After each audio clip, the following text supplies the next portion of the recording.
여러분, 지금 산업 현장에 일할 사람이 없다고 합니다. 오죽했으면요, 외국인에게도 월 300만 원을 주겠다 하는데 안 온다 이거예요. 그보다 더 많이 주는 데가 있기 때문에 그리 가겠다는 거예요. 이렇게 되면 여러분, 이게 중소기업도 어렵지만 저는 대기업까지도 인력난에 허덕일 수 있다고 생각을 합니다. 그만큼 산업 현장, 특히 말입니다, 제조업 현장에 대한 대책 마련이 굉장히 시급합니다. 여러분, 이 지표 한번 보세요. 2019년 대비 외국인 근로자 감소율입니다. 무려 27.4%나 감소했습니다. 27.3%라는 것은 어마어마한 거죠. 4명 중에 1명이 없어진 거예요. 4명 중에 1명이. 그러면 외국인 근로자를 쓰고 있는 각 산업 분에서는 영향이 없을까요? 제조업에서는 영향이 없을까요? 건설업에서는 영향이 없을까요? 예.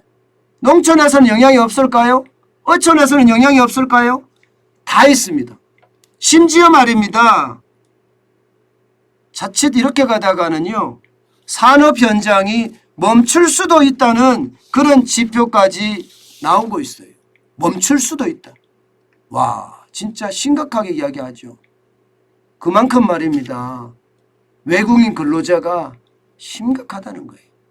2019년에는요 22만 3,058명이었던 것이 2021년에는 15만 9,461명까지 떨어졌다가 2022년에 조금 높아져서 16만 1,921명. 예, 그래도 예, 실질적으로 27.4%가 줄어드는 그런 결과가 예, 나타났다는 이야기죠. 진짜 심각하죠. 오죽했으면 여러분, 중소제조 현장에서는요, 쇼크라는 말을 쉽게 씁니다.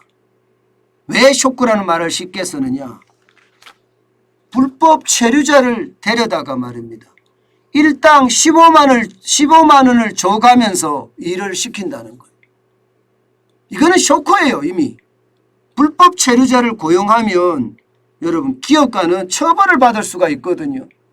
그런데도 불구하고 사람이 없으니까, 그래서 납기를 못 맞추니까 불법 체류자라도 인력 중개업체를 통해서 지금 쓴다는 사실이잖아요. 그 정도로 심각해졌다는 이야기입니다. 오죽했으면 중소기업 사장님들이 범법을 해가면서 지금 일을 하겠느냐, 이런 얘기가 나오고 있는 겁니다. 문제는요, 이게 중소기업에서 끝나지가 않아요. 현대중공업그룹, 대우조선해양, 삼성중공업, 국내 조선 3사입니다. 여기 수주랠리로 아주 장난 아니에요. 3년치 일감까지 확보를 했습니다. 그런데 주 52시간제가 시행이 되면서요, 월급이 확 줄었잖아요. 그러니까 숙련공들이 다 나가버렸어요. 그런데 더 큰 문제는요, 용접이나 도장이나 이런 거를 맡을 수 있는 근로자를 구하기도 어렵다는 거예요. 결국 말입니다, 그 불똥이 대기업까지 번졌다는 겁니다. 그만큼 중소기업의 문제가 아니라 지금 대기업의 문제까지도 더 확장되고 있다는 것, 이것은 어찌 보면 말입니다, 대한민국 제조업의 충격이 될 수도 있습니다. 인력에 대한 문제는 아주 심각합니다. 저는 그 어느 때보다요, 인력에 대한 문제를 어떻게 할 것인가, 제조업 르네상스를 어떻게 만들 것인가, 여기에 대한 엄청난 고민이 뒤따라야 된다, 이런 생각 지금도 자주 해봅니다. 여러분,